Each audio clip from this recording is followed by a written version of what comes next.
성부와 성자와 성령의 이름으로 아멘. 하늘을 우러러. 사랑할 하느님 아버지 뜻 안에서 스승이신 예수님과 도움이신 성령님과 사랑할 성모님과 성요셉 아버지와 성미카엘 대천사와 하늘의 모든 거룩한 천사들과 성인들의 전구를 청하며 기도드립니다. 사랑할 아버지 뜻 안에서 오늘도 예수님과 어머니 하나 되신 성심을 통하여 이 대한민국에 살아가는 모든 국민들을 두 분의 성심을 통해 아버지 뜻에 봉헌드립니다.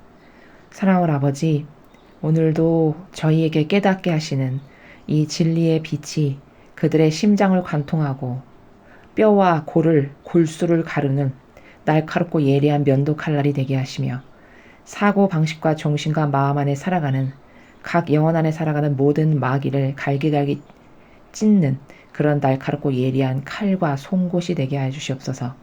그리하여 주님의 이 빛이 이 말씀을 듣는 이 나라의 모든 국민들의 생각과 사고방식과 정신과 마음 안에 예리한 비수의 칼날처럼 박혀서 그것이 양심을 건드리고 그리고 죽어가는 그 양심을 깨우게 하시며 눈멀은 그 눈과 닫힌 귀를 그 막힌 얇은 휘장을 갈갈이 찢으셔서 그 안으로 빛을 통과시키시어 죽어가는 영혼들의 정신과 사고방식과 마음 안에 살아가는 마귀를 몰아내시고 죽여버리시고 오로지 아버지의 뜻 진리로 사고방식과 정신과 마음과 생각을 모두 새롭게 해주시옵기를 갈망으로 청원드립니다.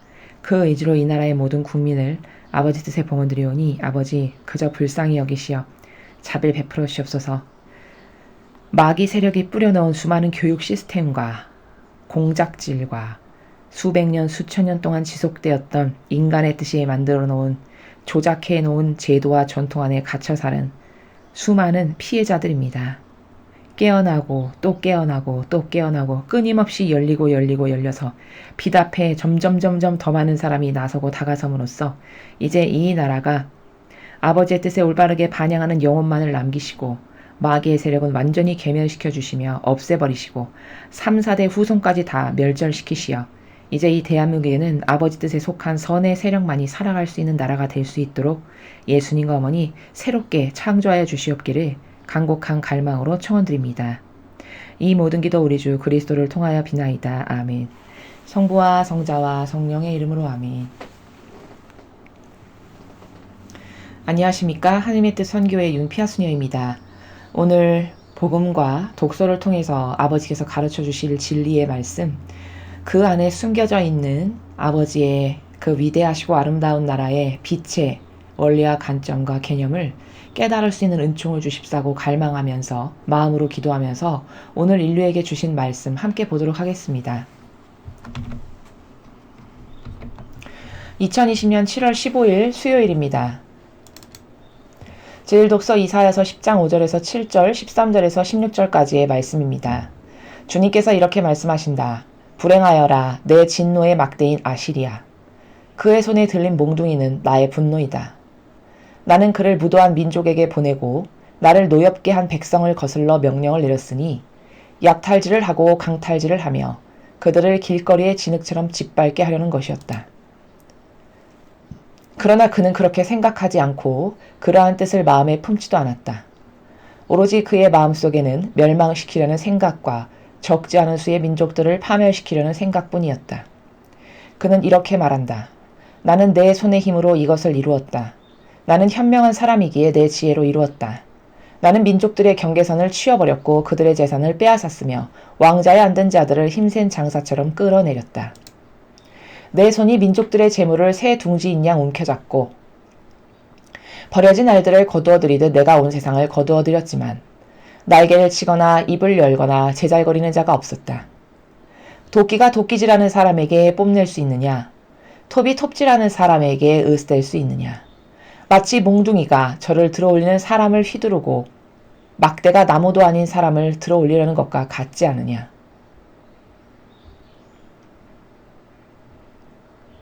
그러므로 주 만군의 주님께서는 그 비대한 자들에게 질병을 보내어 야위게 하시리라. 마치 불로 태우듯 그 영화를 불꽃으로 태워버리시리라. 주님의 말씀입니다. 하느님 감사합니다. 예, 오늘 여러분께서 지금 읽으신 이사야서 10장 5절에서 7절, 13절에서 16절까지의 내용은 요약 정리하면 이런 겁니다. 이스라엘 백성을 아버지가 특별히 전 세계에 수많은 민족이 있는데 가장 작고 힘없고 보잘것없는 민족이지만 특별히 아버지의 뜻이 선택하셨습니다. 자, 그래서 그 백성을 통해서 아버지의 뜻이 완성되기를 바라셨어요. 근데 이스라엘 백성이 반향을 훌륭하게 하지 못했죠.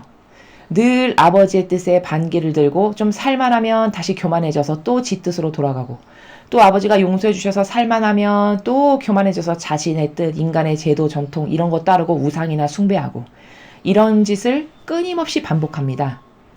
자, 그런데 아버지께서는 그 한 번 선택하신 당신의 자녀를 절대 버리시질 않죠. 버리시질 않고 어떻게 하시냐? 훈육을 하고 버릇을 고쳐주십니다. 어떻게 고치시느냐? 그 이스라엘 백성이 살아가던 그 시대에, 이 이사야 예언자가 살아가던 이 시대의 가장 강대국은 아시리아였습니다.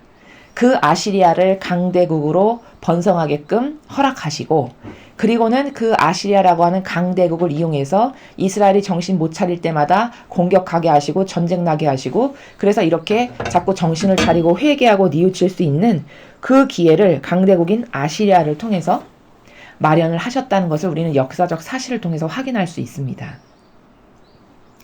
자, 이렇게 하느님의 다스림은 정말 참으로 위대하신 것이 뭐냐면, 아버지는 선과 악의 모든 세력을 다 활용하십니다. 그래서 이분이 알파의 오메가이신 것입니다. 선에 속한, 아버지께 속한 그 당신의 자녀들을 훈육하고 기르고 더 성숙하게 하시고 양육하시고 그리고 더 끌어올리시는데, 그들이 올바르게 반영할 때는 한도 끝도 없는 사랑을 주시지만 그들의 나약과 변덕이 끊임없이 이 사이클을 타잖아요. 잘했다가 못했다가 잘했다가 못했다가. 그럼 이 바닥을 칠 때, 고통과 고난으로 바닥을 칠 때는 다시 회개하고 뉘우쳐서 잘못했습니다, 용서해 주세요. 그러면 또 용서를 해주시고, 근데 또 그렇게 가만히 내버려두면 그 한계성이 또 배은망덕하고 버르장머리 없기가 하느님을 가장 첫 번째로 모시기는커녕 금송아지나 만들고 바리사의 율법학자가 만들어 온 제도나 전통이나 따르고, 이런 것을 계속 반복하니 이때마다 아버지는 개입하시기를, 아 그래? 그렇게 너희가 반영을 잘못한단 말이지? 그러면서 그 주변에 있는 강대국이었던 아시리아를 통해서 그들을 혼내주고 전쟁으로 궁핍하게 하시고 핍박받게 하시고, 그럼 또 그들이 아이고 이거 잘못했습니다, 이것을 반복하는 거였습니다. 자, 그래서 아시리아는 그런 아버지의 손에 들린 몽둥이라고 하시는 거예요. 아버지 손에 들려있는 몽둥이로 쓰실 용도로 활용성이 있어서 그 세력을 내버려 두시는 거죠.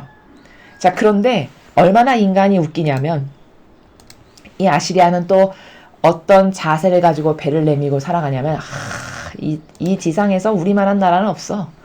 13절을 보십시오. 나는 내 손의 힘으로 이것을 이루었다. 나는 현명한 사람이기에 내 지혜로 이루었다. 아시리아의 왕이 이렇게 이야기한다는 거예요. 나는 민족들의 경계선을 치워버렸고 그들의 재산을 빼앗았으며 왕자에 앉은 자들을 힘센 장사처럼 끌어내렸다. 이게 뭘까? 전혀 하느님에 대해서 인식 못하고 살아가는 나라죠. 하느님을 몰랐고 믿지도 않았던. 여러분, 아시리아는요, 여러분이 이해하시기 쉬우려면은 그렇게 끊임없이 이스라엘 백성을 괴롭혔던 볼레셋, 성경에 나오는 그 소년 다윗이 나가서 볼레셋의 장수인 장수를 돌멩이 5개로 골리앗을 무찔러 이기잖아요. 바로 그 볼레셋이 이 아시리아입니다. 그렇게 아주 끊임없이 철천지 원수처럼 떨어지지 않고 계속 잊을만 하면 또 괴롭히고 잊을만 하면 괴롭히는 이런 볼레셋의 역할을 아시리아라는 나라가 했습니다. 왜 그렇게 했을까? 하나님이 허락하시고 내버려 두신 거죠. 왜? 정신을 못 차릴 때마다 도구로 쓰시려고. 근데 또 이 볼레셋의 입장에서는, 아시리아 입장에서는 자신의 존재가 하나님 앞에 어떤 비루한 존재고 어떤 도구로 쓰이는지를 전혀 개념이 없고 인식할 수 있는 그런 나라 정신세계가 없기 때문에 이렇게 자만과 교만으로 배를 내미는 이 행간에서 지금 13절과 같은 이야기를 하는 거죠. 그랬더니 아버지가 뭐라고 말씀하셨냐면,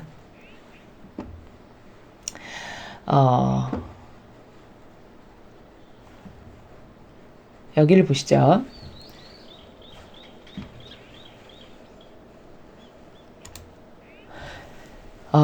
그래서 그렇게 거들먹거리니까 아버지께서 도끼가 도끼질하는 사람에게 뽐낼 수 있느냐? 이렇게 물어보십니다. 15절에. 아니, 톱이 톱질하는 사람에게 의수될 수 있느냐? 마치 몽둥이가 저를 들어올리는 사람을 휘두르고 막대가 나무도 아닌 사람을 들어올리는 것과 같지 않느냐? 아시리아를 두고 하시는 말씀이신 거예요. 그러니까 주제 파악을 못하는 거죠. 자신이 얼마나 비루하고 얼마나 허무의 존재인지, 얼마나 신 앞에 무기력하며 아무것도 아닌 그저 먼지요 재에 불과한 존재라는 것을 전혀 깨닫지를 못하죠. 그러니까 인간이요, 하느님 모르고요, 진리 모르고 자신이 가진 걸로 자만하고 만족하다 살다 죽으면 바로 이렇게 되는 겁니다. 그러니까 하느님께서 그거를 보고 너무 배 내밀고 교만과 자만으로 으스대는 꼴이 너무 웃기시니까는 저의 저급한 표현이지만 아무튼 아버지의 입장에서 보셨을 때는 기가 막히시겠죠. 그러니까 16절에 앞으로 어떻게 하시겠다고 얘기하시죠? 그러므로 주 만군의 주님께서는 그 비대한 자들에게 아시리아를 말씀하시는 거죠. 질병을 보내어 야이게 하시리라. 마치 불로 태우듯 그 영화를 불꽃으로 태워버리시리라.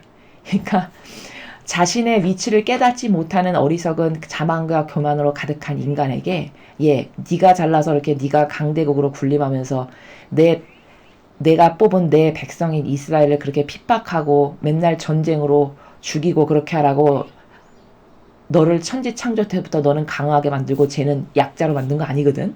내가 뜻하는 바가 있어서 내 자녀들을 좀 더 성숙하게 훈육시키기 위한 그냥 하나의 도구에 불과하거든. 깨닫지 못하고 교만으로 점철된 자 너도 곧 망하게 내가 하마. 너도 불로 태우듯 그 영화를 내가 다 불꽃으로 태워버린다. 곧 망하게 한다. 이렇게 말씀하십니다.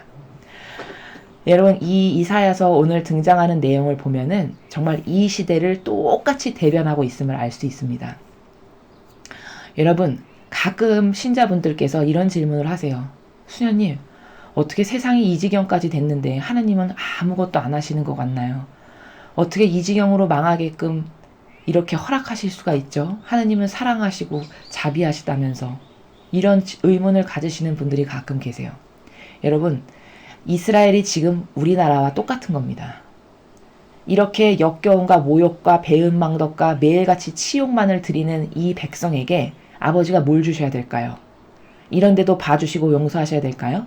그것은 오히려 영혼을 더 지옥의 나락으로 직행 열차 타고 죽게 하는 바로 그런 방법이죠. 이러니까 이 빨갱이 세력, 또 이 딥스테이트 세력, 프리메이슨 세력, 일루미나티, 이 모든 세력이 이 나라에서 이렇게 드세고 날뛰고 선의 세력을 박해하고 핍박하고 나라를 다 엉망진창으로 만드는 이 현실을 왜 허락하시냐? 이 이스라엘 백성이 이 아시리아의 핍박을 받으면 다시 정신 차리죠. 다시 지자리로 돌아와서 나는 허무의 존재야. 하나님 없으면 우리는 아무것도 아니구나. 망하기 딱 좋다. 정신 차려야지. 이러고 다시 제자리로 돌아옵니다. 마찬가지입니다.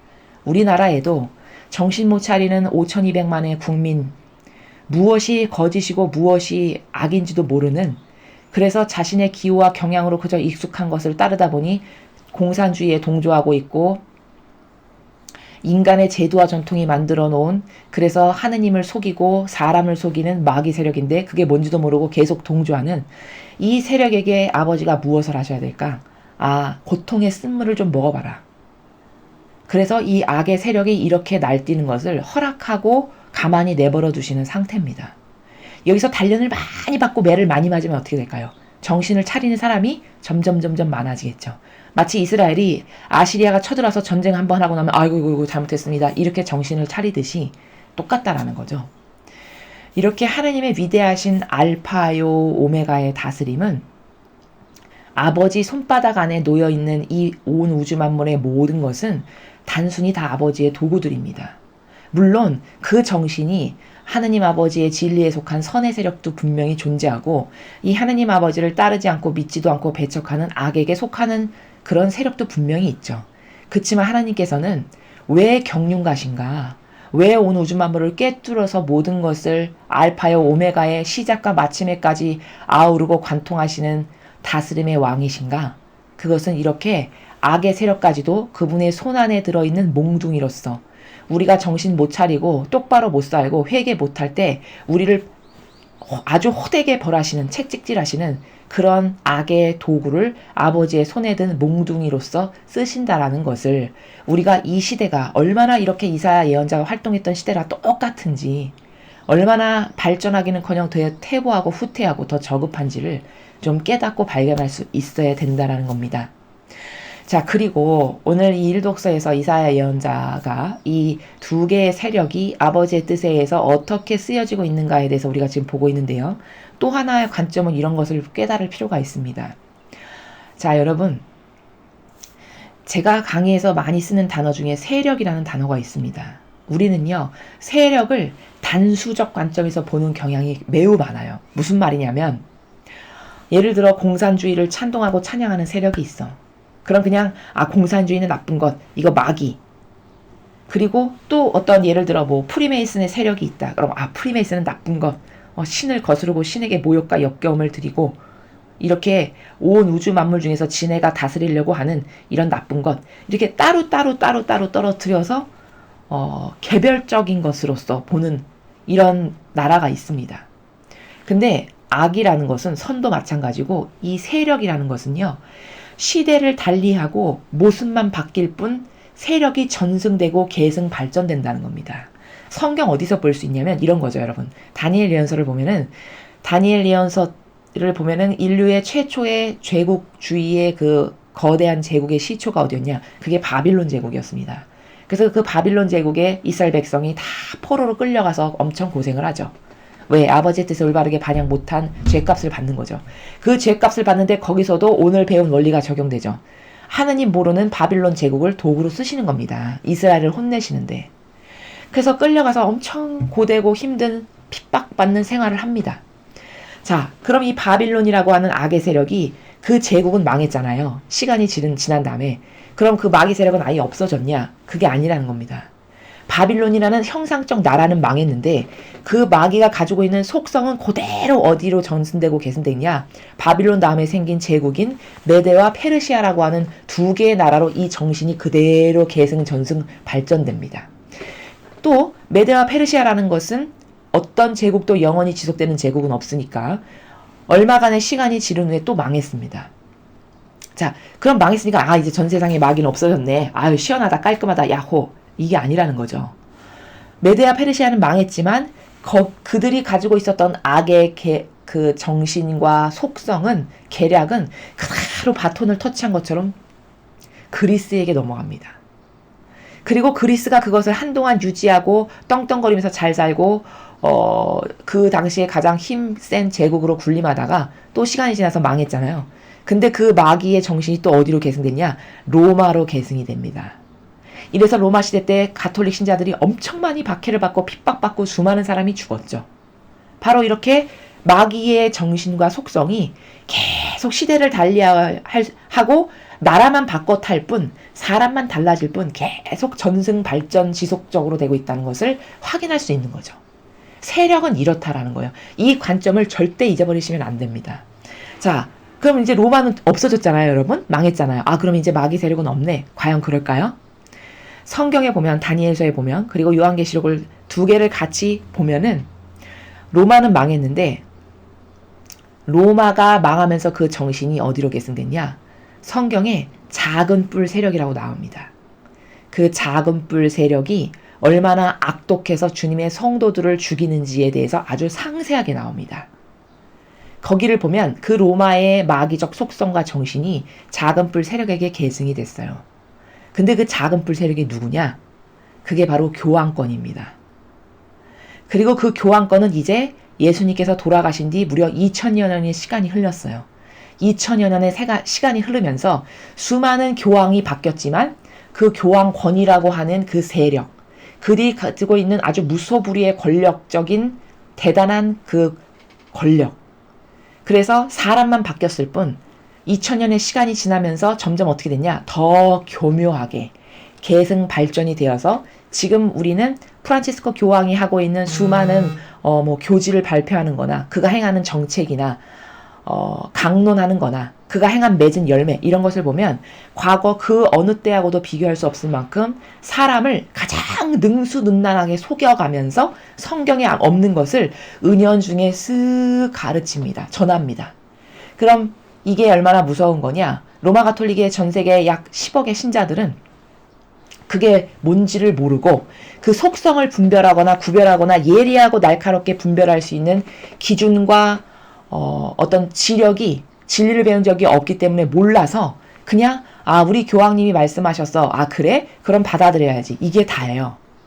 그 모든 신자들이 가지고 있는 스탠스는 그게 답니다. 그럼 어떻게 될까요? 그게 성경에 반하는 거고 하느님께 오히려 역겨움을 드리는 거고 오히려 그들이 원하는 우리가 뉴 월드 오더라고 해서 딥스테이트들이 원하는 세상이 뭐냐? 마지막엔 결국 궁극적으로 그들이 원하는 건 뭐냐면 소수의 엘리트 그룹이 전 지구를 다스리는 세계를 건설하는 게 그들의 목표입니다. 거기에 동원되는 수많은 잔가지들이 공산주의 빨갱이도 동원되는 거고요. 프리메이슨도 동원되는 거고요. 일루미나티도 그 하부 조직이고요. 예수회도 그 하부 조직이고 저 로마 가톨릭의 교황권도 그런 거고 이런 기타 등등 이런 많은 세력이 그 밑에 있는 겁니다. 여러분 국제기구 여러분이 대단히 훌륭하다고 생각하는 UN이라든가 WHO라든가 국제 보건기구 무슨 기구 이런 거 엄청 많잖아요. 환경을 위하는 무슨 기구 이런 거 다 그들이 만들어 놓은 산하 세력 산하 마치 하부 기관 정도 되는 충직한 그들의 도구 역할을 하는 게 거의 대다수 지금 국제사회에서 통용되고 있는 대단히 훌륭하다라고 좋은 일을 한다라고 우리가 생각하는 그런 기구들이 거의 다 그들의 도구들입니다. 이렇게 마귀의 발이 수만 가지 잔가지로 다 뻗쳐나가가지고 다양한 성격을 띠고 목적성에 걸맞게끔 요때는 공산주의 프레임으로 파고 들어와서 공격하고 요때는 프리메이슨의 프레임으로 파고 들어가고 문화나 예술이나 이런 것을 공격할 때는 경제를 공격할 때는 일루미나티를 이용해서 하고 이런 식으로 분야별로 다 나누어져 있어요. 종교는 예수회를 통해서 공격하고 이렇게 이래서 마치 일사불란한 군인이 자신의 그 위치에 따라서 딱딱딱딱딱 분업이 돼가지고 전체가 돌아가게끔 하는 시스템을 이루잖아요. 똑같다는 거죠. 그러면 지극히 근시안적인 사람은 공산주의 딱 하나만 보고 이것만 나쁜 세력이네. 이 거대한 뒷배의 세력을 볼 수 있는 눈이 없는 겁니다. 닫히는 겁니다. 그냥 그것은 그들이 만들어 놓은 수많은 하부 조직 중에 일부예요. 공산주의 빨갱이 시스템은. 그보다 더 크게 거슬러 올라가면 더 근원적인 것은 뭐냐? 시온주의자. 시온주의자들이 이 모든 세력의 가장 꼭대기가 되는 원리가 되는 모태입니다. 시온주의자란 누구냐? 과거 이스라엘이 망해서 유럽에서 1800년, 2000년 동안 떠돌아다니면서 살면서 거기서 그들이 할 수 있는 것은 돈으로서 이자를 받아먹어서 이렇게 늘리는 이것밖에는 할 수 있는 게 없었어요.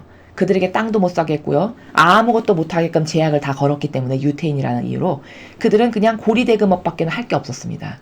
그래서 그들이 잘하는 게 돈을 가지고 무엇을 불리고 어떤 이자를 많이 받게끔 하고 이런 것에 달인들이 됐어요. 경제적인 쪽으로 달인이 된 거죠. 그래서 이제는 그들이 전 세계에서 가장 많은 부를 차지한 세력이 됐습니다. 그래서 그들 중에 장로 집단 있죠. 과거 그 우두머리 집단이 장로 세력이 과거 이스라엘의 영광을 되돌려야 되겠다. 우리가 이렇게 몇천 년 동안 핍박받고 이렇게 살았는데 이젠 우리가 세상을 다스리는 주도 세력이 돼야 되겠어 해서 자신들의 구미에 맞는 지도자도 뽑고 그들을 미국 대통령으로도 세울 수도 있고 이런 막강한 파워풀한 힘을 갖고 있는 것이 바로 유택의 장로 집단들이 주축이 돼서 만들어 놓은 시온주의자라는 단체 집단입니다. 이들이 전 세계를 움직이는 마귀 세력의 가장 최상위층에 있는 우두머리들이라는 겁니다. 그래서 이 우두머리로부터 파생된 수많은 다양한 브랜치들이 제가 지금 말씀드린 우리나라의 문재인 씨나 이런 세력이 다 그 하부 조직인 공산주의 빨갱이를 좋아하고 찬동하는 이런 것부터 문화를 파급해서 들어가서 문화로서 사람을 죽이는 혹은 종교로서 사람을 죽이려면 어떻게 될까요? 예수회를 쓰면 되겠죠. 교황권을 쓰면 되겠죠. 경제 쪽이다. 그럼 프리메이슨, 일루미나티를 쓰면 되는 것이고 프리메이슨은 예술 분야를 파고 들어가면 되는 것이고 이렇게 다 각각의 분야별로 마귀가 다 점유했다는 겁니다. 이건 우리나라만 그런 게 아니라 미국도 그렇고 유럽도 그렇고 지금 그렇게 점령당한 세상이에요. 그래서 손 쓸 수도 없을 만큼 선의 세력이 정말 찾아보기가 힘든 세상이 된 겁니다. 이것을 어떤 딱 하나의 단수, 저 사람은 나쁜 사람이야, 저 빨갱이는 나쁜 거야. 물론 나쁜 거죠. 그렇지만 그게 단수에 처박혀서 이 머리가 되는 근원을 이해하지 못한다면 우리는 여전히 되게 협소하고 근시안적인 세계관에 갇혀서 죽을 수밖에 없다. 이것을 이 악의 세력이 나온 김에 말씀을 드리는 것이고요. 또 하나 여러분이 아셔야 될 것은 우파에 우리가 보통 이런 말 하죠. 위장우파네 이런 말을 많이 합니다. 그게 뭐냐. 어떤 선의 세력 안에 숨어 들어온 마귀를 어떻게 분별하냐는 거죠. 여러분이 과거 조선시대에 대해서 역사적인 올바른 인식을 얼마나 하고 계신지를 잘 모르겠지만 이 조선시대라는 것은요. 이승만 대통령이 나라를 세우기 이전까지 지속됐던 이 조선왕조 500년은 정말 치욕적인 지우고 싶은 우리나라의 역사입니다. 왜냐? 그 조선왕조 500년의 그 양반과 지도층 있죠. 그들이 얼마나 나쁜 간악한 세력이냐면 보통 다른 잘 사는 나라들은요. 노비다, 노예다 하면요. 제3세계에서 노비나 노예를 데리고 와서 충당을 하거든요. 그러니까 다른 나라 민족을 데리고 와서 노비를 쓰는 거죠. 근데 이 조선시대의 양반들은 얼마나 사악한 마귀냐면 자국민을 노비와 노예로 삼은 사람들이 이 양반들입니다. 그래서 나는 상위 1%의 양반이고 너희 모든 것은 싼 것들, 노예들, 내 맘대로 얼마든지 부릴 수도 있고 밤에 필요하면은 나한테 와서 숙청들 수도 있고 이래서 10몇 살밖에 안 되는 그 어린 소녀들 마음대로 마음껏 취하고 그러면서 하나도 죄의식 못 느끼고 양심 없는 그러면서 이 이분법 신분질서는 끊임없이 고수해야 된다라고 주장하는 이 세력이 조선왕조의 기득권인 양반 세력입니다. 이 양반 세력이 마귀 세력이에요. 우리나라에. 근데 이 조선시대의 이분법 신분질서를 계속 유지해서 나는 계속 양반이 왕으로 살아야 되고 너희는 내 밑에 굴복하는 하인으로 살아야지. 어디 싼 것이 나에게 대들고 머리를 빳빳이 들고 인권? 동등? 그런 게 어디가 필요해? 요렇게 생각하지만 말로는 하지 않는 그런 이분법 신분질서를 계속 추종하고 그 세계를 구현하기를 원하는 세력들이 바로 이 시대에 여러분 잘 아시는 김무성과 같은 그런 정치인 그 밖에도 많습니다. 그렇게 마치 우파인 것처럼 보이잖아요. 그런데 그가 말하고 맺어온 열매의 결과를 보면 그는 조선왕조의 그런 이분법 시스템의 제도와 전통을 계속 고수하기를 원하는 바로 대표적인 인물이 바로 그런 정치인. 그런 정치인이 그 사람 하나냐? 대다수의 모든 정치인이 지금 우리나라의 기성 정치인은 다 그 정신입니다. 그런데 당의 색깔만 우파인 척하고 들어와서 여기서 나는 우파입니다라는 관점으로 봐주세요라고 여기 와서 살고 있는 그런 쓰레기와도 같은 영혼들이 수두룩한 거죠. 근데 사람들은 이 조선시대의 이 이분법 신분질서가 바로 전체주의잖아요. 여러분 아시다시피 북한 공산당이 그 시스템으로 돌아가는 거죠. 여러분 북한의 김일성이가요. 왜 백두혈통 하는지 아세요? 그 백두혈통이라는 말 자체가 백두혈통이라고 쓴다는 그 단어 안에 포함되어 있는 나라가 뭐냐? 나는 너하고 친분을 달리하는 세력이라는 걸 주장하는 겁니다. 그렇게 혈통 따지고 그래서 뭐 누가 진짜 백두혈통이니까 이번에는 누가 지도자가 돼야 되고 이런 말을 하잖아요. 그게 뭘까? 그들이 조선왕조 500년에 왕과 양반이 다스리던 이분법 신분질서의 세력을 그대로 갖다가 차용해서 나라를 건국한 세력이 북한 공산당 세력이에요. 그래서 백두혈통이 뭐 계승해야 되고 이 말을 그래서 하는 겁니다. 그대로 전승된 거죠. 바로 이게 이분법 신분질서의 빨갱이 정신의 근간이 되는 게 바로 이런 전체주의 시스템이고 이건 어디서부터 거슬러 올라가면 뿌레기를 어디서 찰 수 있냐. 이게 조선왕조 500년 동안 내려온 그 왕과 양반들이 자국 국민을 노예로 삼으면서 떵떵거리면서 자기는 잘 먹고 잘 살고 이 자국민의 거의 70~80%는 노예화 시켜가지고 비참하고 비참하기 이를 데 없는 인생을 살게 하고 맨날 어린 여자들 조공이나 갖다 바치고 자기 수발이나 들게 하는 이런 양심도 없는 버러지만도 못한 삶을 살았던 시대가 바로 조선시대 양반과 왕족들이 살았던 시스템이 바로 그런 겁니다. 이건 정말 없애버리고 싶은 역사입니다. 정말 치욕적인 역사예요. 이것을 계승 발전시켜야 된다라고 하는 게 지금 이 정치인의 기득권의 세력, 그래서 자신의 기득권의 세력을 계속 공고하고 견고히 하고 싶어서 뭔가를 계속 만들잖아요. 제도와 시스템을. 이게 바로 이 조선왕조의 뿌레기를 그대로 갖고 전승하고 계승 발전하고 있는 정치인들인데 그것이 여러분 눈에는 안 보이시는 거라는 거죠. 왜? 우파의 옷을 가증스럽게 껴입고 와서 이런 거죠.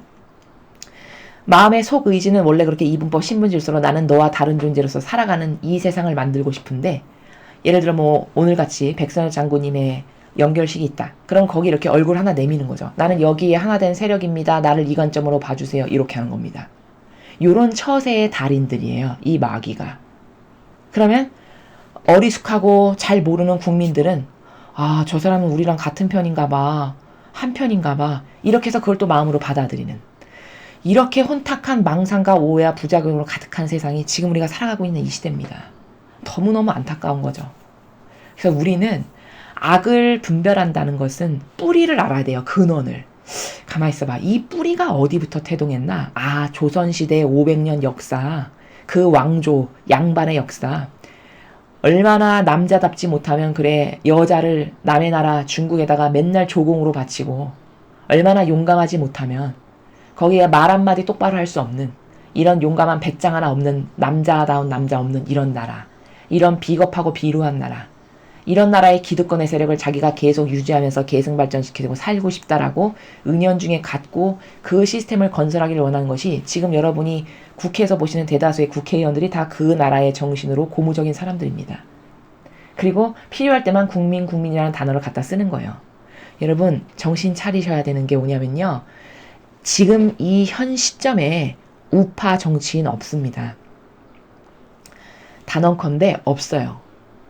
우파처럼 보이는 사람일 뿐입니다. 왜? 처세를 그렇게 하니까요. 여러분, 그럼 어떻게 이렇게 단정하죠? 여러분, 그들이 정말 나라를 위하는 기계가 있고 결기가 있고 이건 도저히 못 참겠다 정의가 끓어오른다면 저 돌아가신 백선엽 장군님과 같은 결기와 어떤 행동으로 맺어지는 열매가 사실적으로 있어야 돼요. 그런 사람이 누가 있습니까? 여러분 있으신가요? 그렇게 내 몸을 던져서, 그 백선엽 장군님이 왜 훌륭하시죠? 의인의 정신 때문에 훌륭한 거예요. 예수님을 닮은 의인의 정신으로 모든 이의 마음에 감동을 주는 겁니다. 여러분 그분이 왜 이렇게 많은 국민이 훌륭하시다라고 칭송하고 끊임없이 분향의 물결이 끊어지지 않고 가느냐? 왜 그러냐? 단지 전쟁에서 이겨서? 그런 게 아니에요.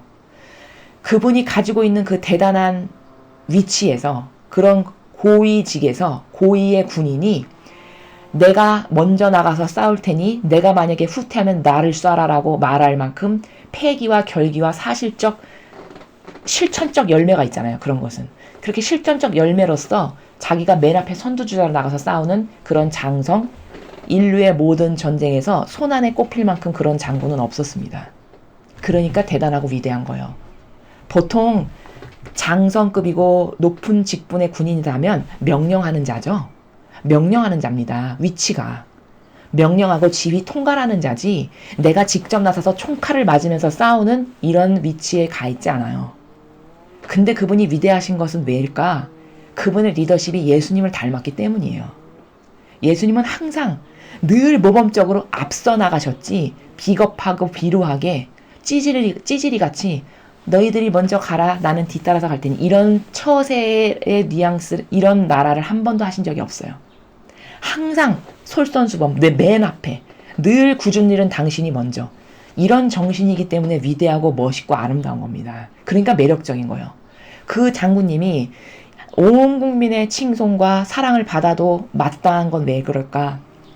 자신이 그런 높은 직에 있는데도 불구하고 내가 가장 먼저 가장 총탈이 빗발치는 그 속으로 뛰어들어가서 죽을 수도 있는 그 전장에서 항상 맨 앞에 앞장서서 모범을 보이고 의인과 희생의 정신으로 단련이 돼 있고 고무적이라는 그 위대한 정신에 모든 사람이 감동하는 겁니다. 여러분, 희생 앞에 감동하지 않을 사람은 없습니다. 의인의 정신 앞에 감화되지 않을 사람은 없습니다. 그런 위대하신 분이 돌아가신 거예요. 그런데 빨갱이 이 마귀 세력은 거기다 모욕과 치욕을 주기를 수많은 다양한 저급하고 치졸하고 역겨운 방법으로 하고 있죠. 그게 다 뭘까? 자기들의 수준을 드러내는 겁니다. 나는 이 정도로 저급해요. 이거를 드러내는 건데 멍청하고 어리석어서 깨닫지를 못하는 거죠. 자, 이래서 세력이라는 것은, 선과 악이라는 것은 반드시 세력으로 봐야 된다. 우파 정당에 있네? 아, 우리 편이구나. 착한 사람. 이렇게 보는 것은 너무 지나치게 순진한 거예요. 어떤 한 인간을 분별할 때 저 사람이 선의 세력일까 악의 세력일까를 보아야 되는 중요한 관점적 기준은 뭐냐? 첫째, 열매를 봐야 된다는 거. 그가 한평생 맺어서 말하고 행동해서 맺어놓은 열매, 그걸 봐야 될 것. 둘째, 요즘 같은 세상은 하도 교묘하기 때문에 그들이 이런 백선호 장군님과 같은 선의 세력이 누가 봐도 인정할 수밖에 없는 이건 백데이터가 있는 거죠. 그렇죠? 왜? 자신을 희생으로 내던진 이 확고부동한 누구도 부인할 수 없는 열매가 있잖아요. 그럼 지금 나라가 이 지경인데 그 정도로 그런 정신, 그런 군인의 위대한 정신으로 나를 희생하고 버려서 나 의원직 잃어도 괜찮아. 나 의원 하다가 잘리면 많은 거지. 아닌 건 아닌 거지. 이런 마음으로 나서서 아닌 걸 아니다라고 외치는 사람 단 한 명도 없죠. 여당, 야당 아무도 없습니다. 이게 뭘 반증하는 거냐? 다 가짜라는 거예요. 모두가 다 타협의 정도만 다를 뿐이지 먹고 살기 위한 그 직업의 수단으로 누구는 100% 타협하고 누구는 10% 타협했다의 차이만 있을 뿐이지 여러분 그럼 10% 타협한 건 착한 건가요? 아닙니다. 진리의 나라에선 그렇게 보지 않아요. 타협한 건 타협한 거 똑같은 거예요. 이렇게 교묘하고 역겨운 사람들이 다 이 시대에 정치 지도자 리더를 하고 있어요. 그러니까 이 나라가 지금 이런 겁니다. 이래서 여기 오늘 이사야서를 보면 악의 세력도 아버지가 이렇게 쓰시는구나. 도구로. 진짜 경륜가시구나. 우리나라가 지금 그걸과 똑같다는 거. 악의 세력을 왜 내버려 두실까? 아니 여러분 하느님이 능력이 없어서 밤에 조용히 숨을 걷어가실 수도 있어요. 악독한 마귀를 밤에 조용히 지도새도 모르게 숨을 걷어가실 수도 있습니다. 근데 왜 이렇게 아직까지도 날뛰게 놔두실까? 그건 반드시 이유가 있는데 오늘 이사야서에 나오는 이 이유와 우리나라가 무관하지 않다는 거예요.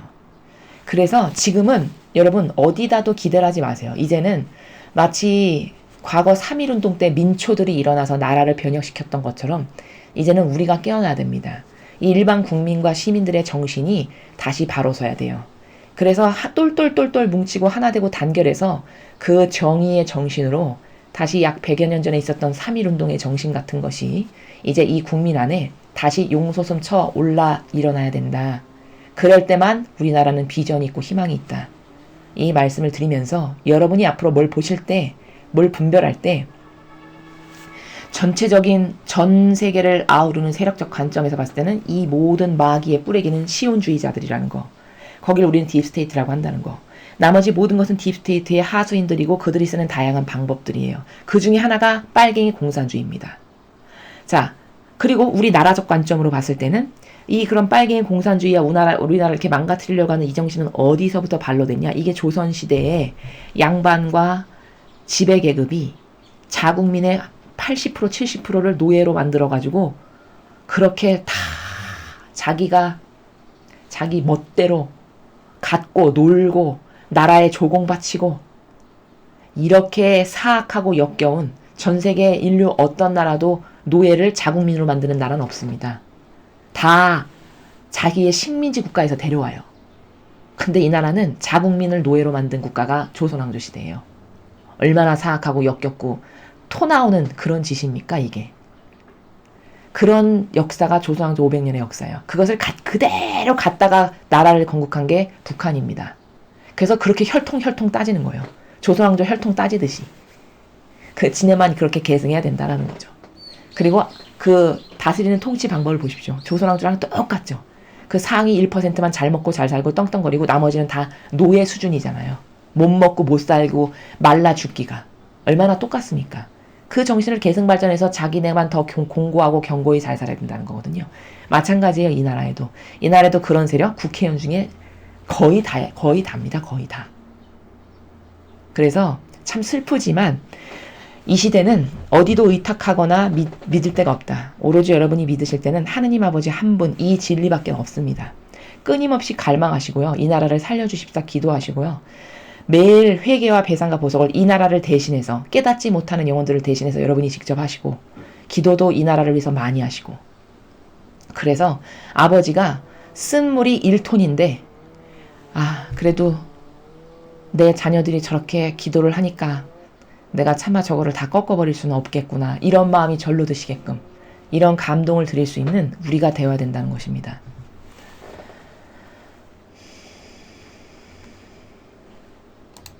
다음으로 복음 말씀 함께 보시겠습니다. 마태오복음 11장 25절에서 27절까지 말씀입니다. 주님 영광 받으소서. 그때 예수님께서 이렇게 말씀하셨다. 아버지, 하늘과 땅의 주님, 지혜롭다는 자들과 슬기롭다는 자들에겐 이것을 감추시고 철부지들에겐 드러내 보이시니 아버지께 감사드립니다. 그렇습니다, 아버지. 아버지의 선하신 뜻이 이렇게 이루어졌습니다. 나의 아버지께서는 모든 것을 나에게 넘겨주셨다. 그래서 아버지 외에는 아무도 아들을 몰지 못한다. 또 아들 외에는, 그리고 그가 아버지를 드러내 보여주려는 사람 외에는 아무도 아버지를 알지 못한다. 주님의 말씀입니다. 그리스도님 찬미합니다. 여러분은 보통 하느님의 일꾼이다 하면 삼중간에 모자를 높이 쓰고 번쩍거리는 황금색의 옷을 입고 긴 지팡이를 짚고 천천히 걸으면서 십자성어를 천천히 긋는 이런 어떤 교황이나 주교나 추기경, 거룩해 보이는 이 사람들을 하느님의 일꾼이라고 인식하시는 그런 관성의 경향 가운데 아직도 살아가시나요? 그것이 왜 마귀 세력이고 왜 가짜인지를 오늘 이 마태오복음을 통해서 정확하게 분별할 수 있습니다. 이 복음을 이해하신다면 그게 가짜구나를 정확하게 알 수 있어요. 왜냐? 자, 보시죠. 25절에 이렇게 말씀하셨어요. 예수님께서. 아버지께 지금 기도를 드리시는 거예요. 근데 뭐라고 기도를 하셨냐면 아버지, 하늘과 땅의 주님. 그렇죠. 하늘과 땅의 저 주님이라는 것은 주인님 이런 뜻입니다. 하늘과 땅의 온 우주 만물의 주인이신 주인님 아버지 이런 말씀이세요. 지혜롭다는 자들과 슬기롭다는 자들에겐 이것을 감추시고 저기서 말씀하시는 지혜롭다는 자들과 슬기롭다는 자들은 누굴까요? 그것은 세상이 훌륭하십니다. 지혜로우십니다. 똑똑하십니다. 이렇게 인정하는 사람. 그럼 저 시대는 누구죠? 당연히 율법학자 바리사이죠. 그들에게는 감추셨대요. 왜 감추셨을까? 며칠 전 복음에서 예수님이 이렇게 하셨죠. 못 듣게 하려고 비유로 말씀하신다 하셨어요. 그건 분명히 경계가 있고 차별이 있으시다는 거예요. 근데 그 차별이 자기가 그 마귀가 그것을 못 받게 막아버린 것이지 예수님이 안 주신 게 아니에요. 엄격히 말하면. 무슨 말이냐? 아버지는 자비로워서 모든 이에게 주고 싶으시잖아요. 근데 줄 수 없는 환경이 있어요. 마귀에게는 줄 수 없잖아요, 여러분. 그쵸? 마귀에게 아버지 은총을 주면 마귀 집 더 잘하라는 건데 어떻게 은총을 거기다 주겠습니까? 그쵸? 그러니까 저거는 사실은 무서운 말이고 냉철한 말이거든요. 뭘 감추셨다. 그들은 못 듣게 한다. 이건 뭘까? 그 말의 뼛속 깊은 의미는, 원리적 의미는 뭐냐? 너는 마귀다라는 거예요. 왜냐? 하느님은 여러분이 아시다시피 공의롭고 자비롭고 평등하게 모든 이에게 사랑을 부으셔서 쓰러지는 갈대 하나도 꺾이기를 원치 않으시는 분이 우리 아버지세요. 아니 그럼 쓰러지는 갈대 하나도 꺾길 원치 않으시는데 왜 안 주실까? 그쵸? 아니 왜 감추셔? 아니 못 듣게 하신대. 차별하네. 차별해야 될 유일한 순간이 하나 있어요. 뭘까? 마귀 세력에게는 안 주실 수밖에 없겠죠. 그쵸? 왜? 그 마귀 짓 열심히 하고 있는데 그래서 영혼 잡아먹고 하느님에게서 멀어지게 하고 지옥 가게 하는 게 마귀의 임무인데 거기다가 아버지가 은총을 주시면 마귀 짓 더 잘해라 이러는 거지 뭡니까? 그러니까 거기는 주실 수가 없는 거예요. 냉정히 말하면 자기가 안 받는 거지 하느님이 안 주시는 게 아닙니다. 이 본질의 나라에서 살피면 같은 나라예요. 슬기롭고 지혜롭다는 자들에게는 감추신대요. 주실 수가 없는 거죠. 철부지들에게는 드러내 보이신대요. 그럼 저 철부지들이 누구지? 베드로 사도, 12사도, 요한 사도, 마르코, 그 12명의 사도들. 왜 철부지라고 부르셨을까? 어부, 열성당원, 혁명당원. 이런 사람들이었어요. 주님의 제자들이. 그럼 어부면 그냥 거친 바다에서 고기나 잡고, 사람들이 대단하다고 여겨주지도 않고, 별로 존경할 것도 없고, 열성당원, 혁명당원은 뭐죠? 목소리만 크고 가서, 아니다라고 막 싸우는, 지금으로 치면, 그러니까 독립운동 같은 거 하던 그런 사람들이죠. 그런 열성당원, 혁명당원, 어부. 이런 사람들이니, 사람들이 대단하다고 봐주기를 하겠습니까? 거기 존경을 하겠어요? 거기 따라다니는 무리가 있겠어요? 그리고, 그런 사람들은 저 지혜롭다는 자들과 슬기롭다는 자들이라는 단어에 포함되어 있는 근원적 나라가 뭐냐? 자기를 그렇게 드러낸다라는 거죠. 날 이렇게 봐주세요. 저 이런 존재예요. 전 지혜롭고 슬기롭다는 관점으로 봐주세요라고 처신하고 그런 식으로 드러내 보인다는 사람들이에요. 그러니까 바리사 율법학자가 정확하게 맞죠. 근데 철부지는 뭐죠? 남에게 이렇게 보이고 싶어서 뭘 드러내고 가증스럽게 겉꾸민 위선을 하고 이런 나라가 없어요. 그러면 철부지라고 부르시질 않겠죠. 철부지는 뭘까? 그냥 겉과 속이 똑같아요. 그러니까 철부지니 예를 들면은 초등학생 그 저학년 학생이 뭐 남에게 뭘 위선자적인 작태를 취해서 잘 보이고 싶고 뭘 가리고 이런 게 없으니까 그냥 속에 있는 말을 다 해요. 겉에나 속이나 똑같아요. 배고프면 배고프다고 하고 뭐가 먹고 싶으면 먹고 싶다고 하고 엄마 저게 갖고 싶어요. 갖고 싶으면 갖고 싶다고 하고 이게 뭘까? 이게 철부지예요. 이거 위선적 작태나 그런 게 없고 겉과 속이 같은 그런 주님의 자녀들을 말씀하시는 거예요. 12명의 제자들이 그런 속성이죠. 어부고 열성당원 여러분 열성당원 혁명당원이 아무나 할 수 있습니까? 그건 정의를 끌어넘치는 위선적인 사람이면 자기 목숨을 귀하게 여기는데 어떻게 열성당원 혁명당원을 하겠습니까? 위선적인 작태를 취하고 살아가는 사람이면 절대 못하겠죠.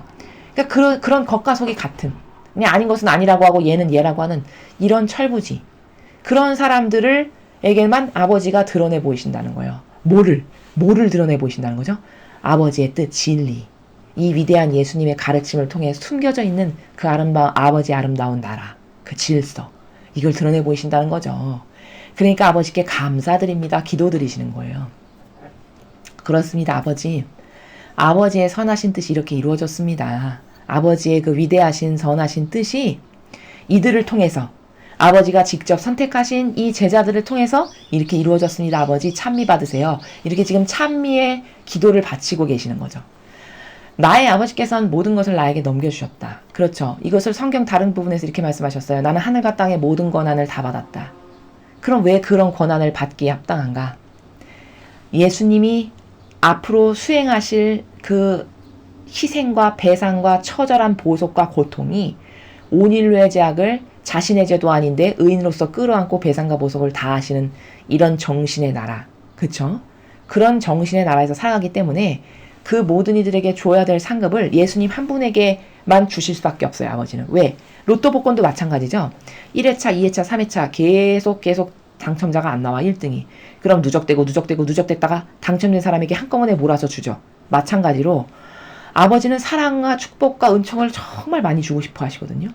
그냥 기회만 있으면 주고 싶으시고 어디 줄만한 애가 없나 그런 근성 가진 애가 없나 맨날 찾으시는 거예요. 근데 그런 아무에게나 줄 수는 없잖아요. 이 위대하고 이 거룩하고 이 아름다운 것을. 자격도 안 되는데 아무에게나 주실 수는 없죠. 근데 인류 역사상 자격되시는 분이 딱 한 분. 아버지 예수님 한 분뿐이신 거예요. 왜? 그 의인의 정신이 인류 모든 영혼을 다 끌어안아 그들이 지은 모든 죄악을 홀로 묵묵히 다 감당하고 갚고 배상과 보속을 철저히 하셨죠. 그럼 그들에게 나눠줄 상급을 예수님이 혼자 다 받으시기에 합당해요. 이러니까 예수님만이 온 인류의 모든 권한과 영예를 다 받으신 거죠. 그런 나라에서 아버지가 다 모든 걸 넘겨주셨대요. 당연한 거죠. 그래서 아버지 외에는 아무도 아들을 알지 못한다. 예수님이 어떤 분이신지 아버지만 아신다는 거예요. 이때만 해도 제자들이 아직 철부지고 완성되질 않아서 너희는 나를 누구라고 하느냐 종종 그런 거 물어보시죠.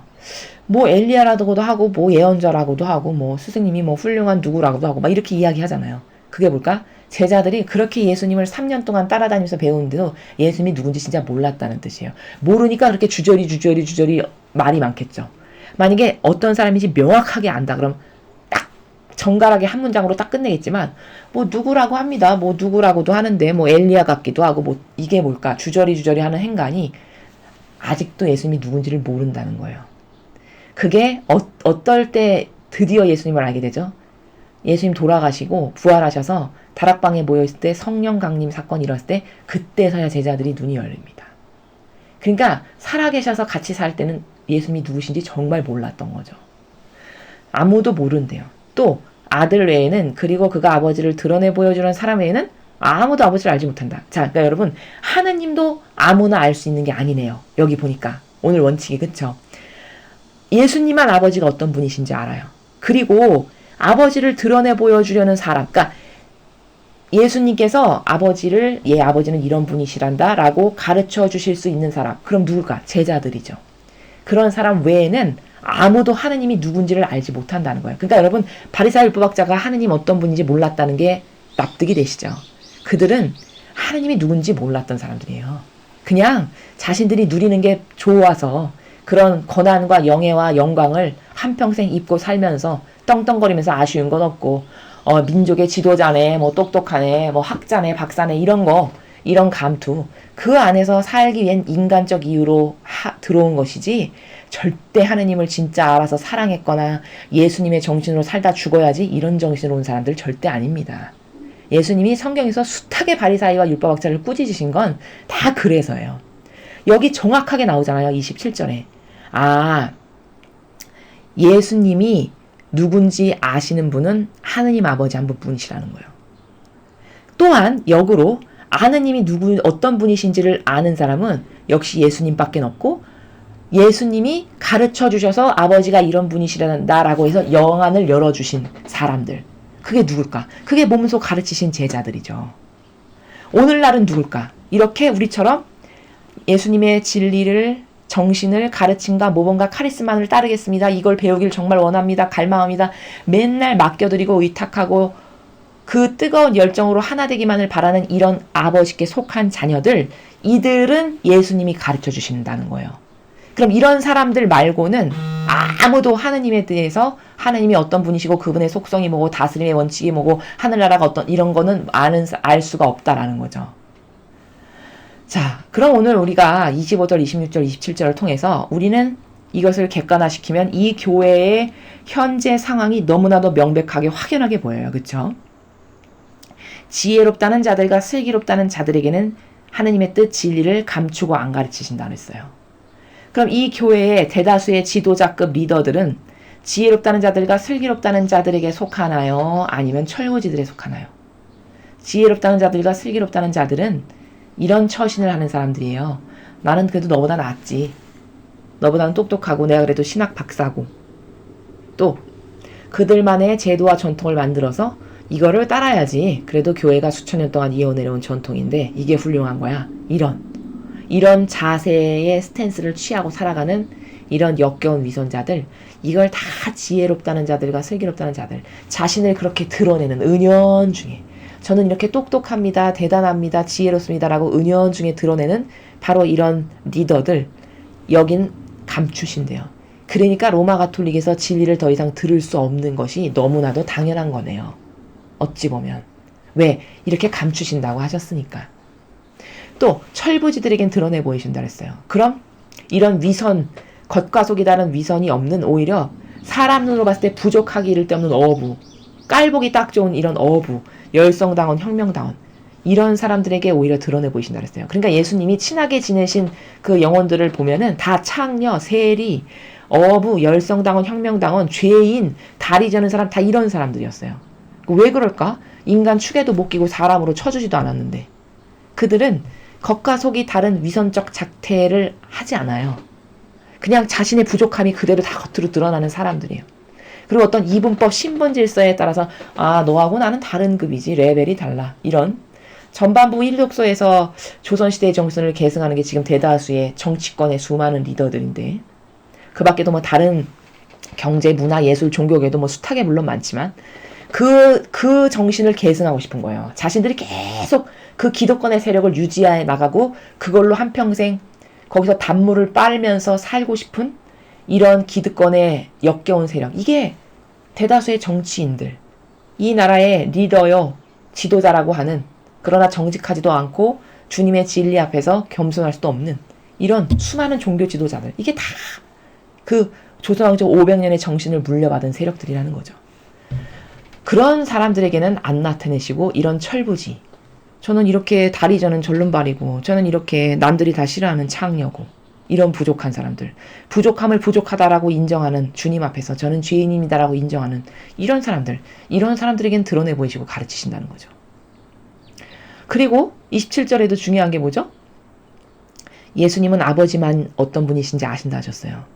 그리고 예수님은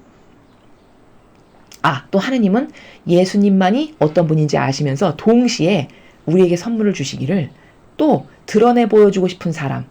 그럼 예수님이 드러내 보여주고 싶은 사람이면 어떻게 될까? 예수님하고 하나 되면 드러내 보여주고 싶으시겠죠. 아니 예수님하고 완전히 하나 되고 용해돼요. 그러면 곧 나는 없고 나라는 인간적인 자아와 그런 인간적 속성은 없어졌으므로 완전히 하나 됐으니까 예수님이 아버지를 알면 그때가 되면 나도 아버지를 자연스럽게 알 수밖에 없는 거죠. 왜? 하나 됐으니까. 바로 그런 사람들을 드러내 보여주는 사람이라고 표현하신 거예요. 그렇지 않고서는 하나님을 아무도 모른다고 하셨어요. 그러니까 우리가 여기서 오늘 알 수 있는 건 하나 되지 않은 사람은 절대 진리 알 수 없고 하느님이 어떤 분이신지 절대 알 수 없는 게 답이구나. 이런 예수님과 어머니의 정신과 가르침과 모범과 카리스마에 하나 되기를 원하고 갈망하고 용해되기를 원하고 이렇게 진리를 사랑하고 배우고 싶고 이런 아버지의 뜻에 속하기를 바라고 열망하는 자녀들 아니고서는 절대 하나님이 누군지 알 수 없고 절대 진리가 뭔지는 더더욱 알 수 없는 거구나. 이게 이 일은 이와 같은 수학 공식과도 같은 거라는 겁니다. 그럼 여러분 이 교회에서 만약에 진리 말하는 사람이 단 한 명도 없다라는 것은 뭘 반증하는 거냐? 저 사람들에게는 감추신 거구나. 그리고 아무도 하느님을 지금 모르고 있구나가 역으로 반증되는 순간이죠. 그러니까 거짓 예언자들이구나. 이게 그냥 자연스럽게 입증이 되는 거예요. 지금 이 현재 상황만을 가지고도. 오늘 이 말씀을 대비하면 이게 원리니까요. 그렇죠? 자, 그래서 오늘 우리는 1독서 이사야서를 통해서 아버지는 이렇게 선도 악도 다 양 손에 드신 하나는 몽둥이, 하나는 내 자녀. 자유롭게 가지고서는 다스리시는 경륜가시다. 근데 우리나라가 지금 이 이사야 예언자가 말했던 시대랑 똑같이 됐다. 그래서 우리나라가 지금 이렇게 고통 가운데 있는데 가만히 내버려 두시는 것은 그 교만하고 감사할 줄 모르고 아버지가 축복하신 나라인데 똑바로 반영하지 못하는 우리를 지금 훈육하고 깨닫게 하시고 벌 주시는 중이시다. 그런데 여러분, 저 문재인 정권이나 하나 되고 동조한 사람들 영원무궁토록 지속될 것 같죠? 여러분, 크나큰 착각입니다. 여기 아버지가 후미에 뭐라고 하셨죠? 그렇게 거들먹거리는 아시리야, 너 이제 내가 망하게 하겠다 이렇게 하셨어요. 뭘까? 활용 목적이 끝났어. 이 마귀가. 그러면 그때는 없애버리시겠죠. 하느님하고 하나 된 세력도 아닌데. 게다가 거들먹거리면서 배 내밀고 교만과 자만을 떨어. 그럼 어떻게 하실까요? 가차없이 쳐버리시겠다라고 오늘 말씀하셨어요. 그러니까 여러분 이 악의 세력이 망하는 거는 기정사실화된 공식 같은 거예요. 이 일은 이와 같이. 예, 여기 이렇게 성경에 나와 있잖아요. 단지 그 시간과 때를 모를 뿐이지. 근데 여러분 전초 증상이 지금 많이 드러나고 있죠. 우리나라에. 지금 얼마 전에도 성추행 혐의로 한 분 자살해서 돌아가셨죠. 그 이전에도 이 성추행 혐의로 그 당에서 이 권력에서 서서히 하나하나 지금 없어지고 있죠. 하나하나. 이게 뭘까? 아버지가 지금 아버지의 뜻이 필요에 의해서 활용하시고 서서히 정리를 하시는 거예요. 아버지가 뜻하시는 바가 있으셔서. 여러분은 그걸 보시면서 누가 마귀였고 하나님이 어떻게 정리하시는 거구나를 보시면 됩니다. 그리고 그 악의 근원을 깨달을 것. 오늘 배운 것 중에 중요한 거. 이 악의 단면적인 하나만 보지 말고 뿌리가 뭔가, 근원이 뭔가 이걸 반드시 알아야 된다는 것. 그 다음 복음을 통해서 감추시는구나. 진리를, 아버지의 뜻을, 신적 질서를 누구에게? 마귀에게까지 알려주고 수는 없잖아요. 알려줄 의무가 있지 않잖아요. 마귀에게까지. 마귀지 더 잘하라고 알려줄 필요가 없죠. 그러니까 마귀 세력에겐 감추신다는 거예요. 속성적으로 마귀 세력이 있어요. 여러분. 어떤 속성이 마귀 세력이죠? 위선자. 겉과 속이 다른. 교묘하고 유려한 것. 이런 거 다 마귀 속성이에요. 요런 것을 갖고 있는 사람은 저건 선이 아니고 마귀 세력이구나 이렇게 보시면 돼요.